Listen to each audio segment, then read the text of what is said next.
स्थानिक स्वराज्य संस्थांच्या ज्या निवडणुका आहेत त्याच्यात एक तर EVM वरती आमचा आक्षेप असताना आणखीन त्याच्यात एक अपारदर्शकता आणलेली आहे की त्यांनी ते व्हीव्हीपॅट मशीनच आता काढून टाकलेले आहे.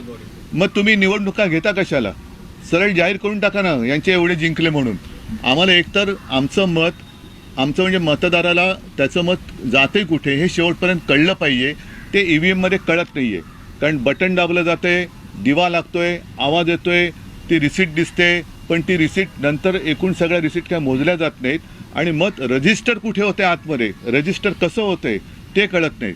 बॅलेट पेपरवरती कसं होतं की शिक्का मारल्यानंतर ती उभी घडी घातली जायची, त्याच्यामुळे शाई जरी ओली असली तरी जास्तीत जास्त त्याच उमेदवाराच्या नावावरती ती शाई थोडीशी उमटायची. पण मत कुठे माझं मी दिलंय हे शेवटपर्यंत कळत होतं, ते EVM मध्ये कळत नाही आहे. आणि त्याच्यात आणखीन आता व्हीव्हीपॅट काढतायत. मग तुम्ही निवडणुका घेण्याचा फार्स करता कशाला? निवडणुका न घेता सरळ घोषणा करून टाका ना.